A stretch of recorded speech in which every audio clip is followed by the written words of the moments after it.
the Netherlands, France, just going down a list of our enemies for help. But what more should we expect from rebels?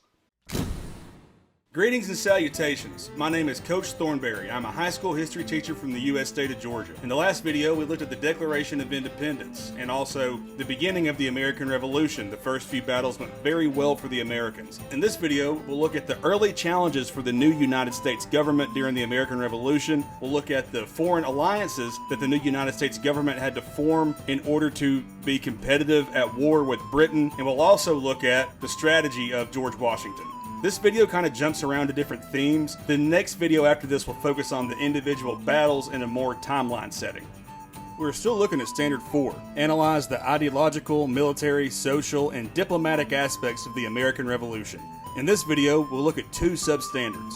First, Substandard B, explain the reason for and significance of the French alliance and other foreign assistance, including the diplomacy of Benjamin Franklin and John Adams. We'll also look at Substandard C, analyze George Washington as a military leader, including but not limited to the influence of Baron von Steuben, the Marquis de LaFayette, and the significance of Valley Forge in creating a professional army. Our essential vocab is Benjamin Franklin, John Adams, George Washington, Baron von Steuben, Marquis de LaFayette, and Valley Forge.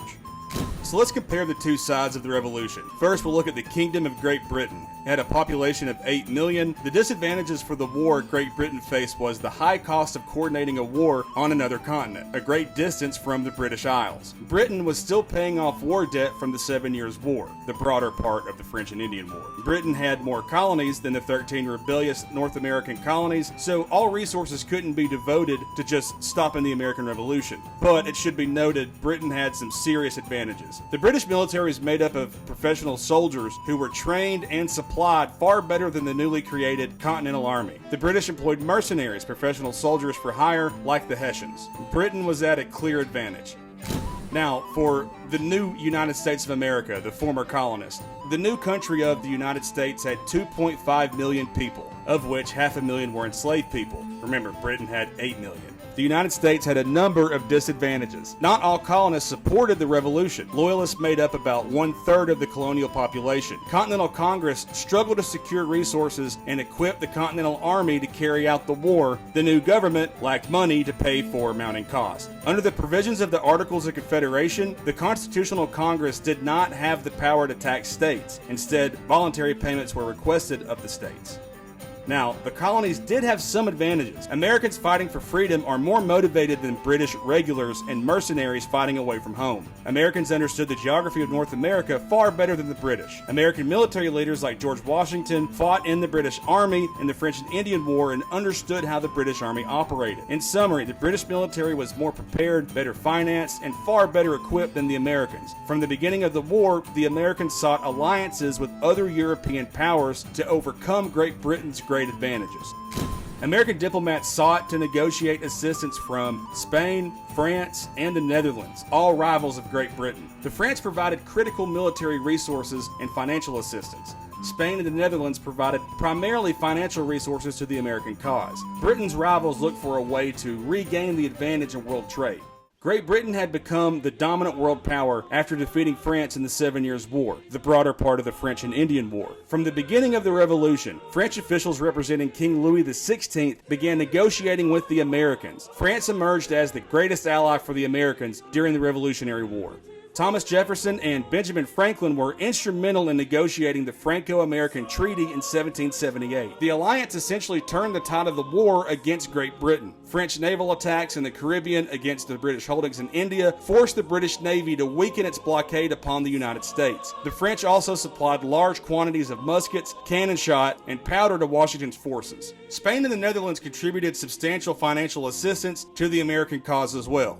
After the Americans won the Battle of Saratoga and New York in 1777, France was willing to openly support the United States in the Revolutionary War. They saw the war as a winnable cause. Benjamin Franklin had worked in France to secure the alliance since the winter of 1776. He spent much of his time interacting with the upper classes and educated elements of society in order to gain access to French leadership. Franklin became popular in France and was known for his folksy appearance and his social skills.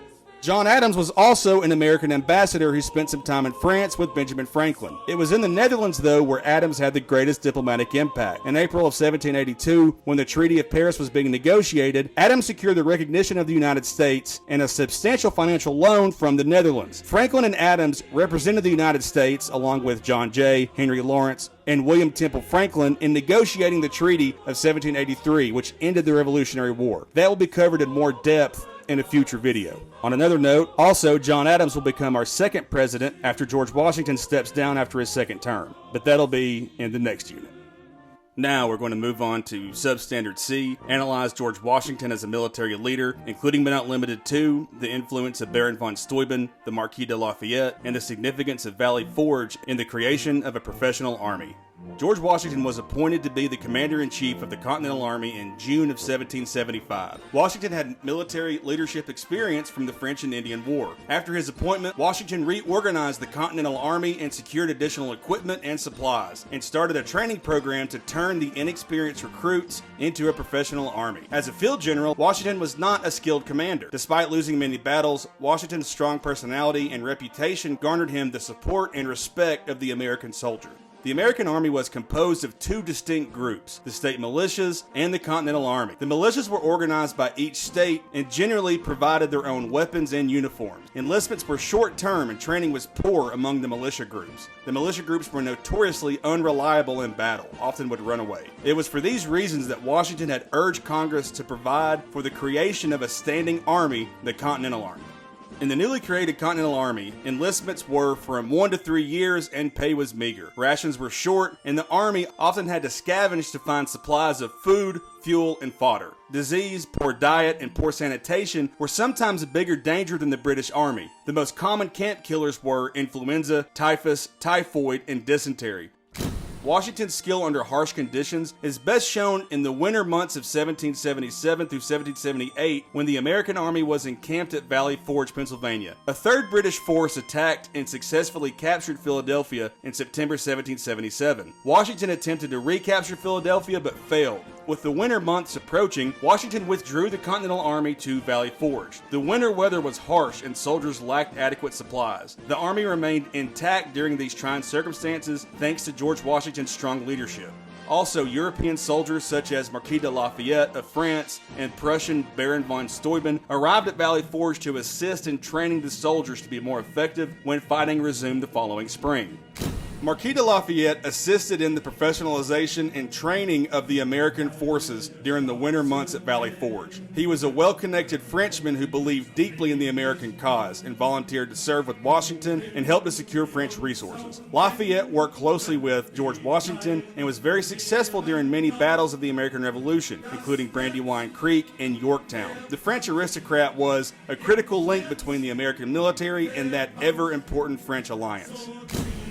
Baron von Steuben was a former Prussian officer who had been recommended to Benjamin Franklin by the French Minister of War. Prussia was a militaristic state. It is often said that Prussia was an army with a country. Von Steuben grew up in this militaristic society and was an officer. Von Steuben was appointed the Inspector General of the Continental Army. Von Steuben was instrumental in teaching close-quarter drills. He created a military draft manual that was written in French. Alexander Hamilton would later translate the manual into English. Valley Forge essentially became a boot camp to develop the American soldiers into a more knowledgeable and trained fighters.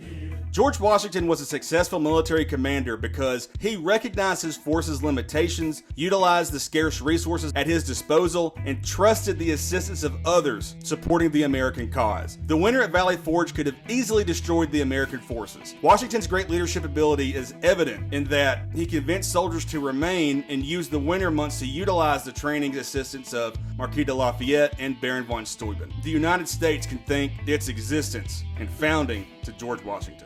Hundreds of years before your colonies were a thought, we were already fighting France and our centuries-long wars. Can you imagine the betrayal looking for French support? But again, what more could you expect from rebels?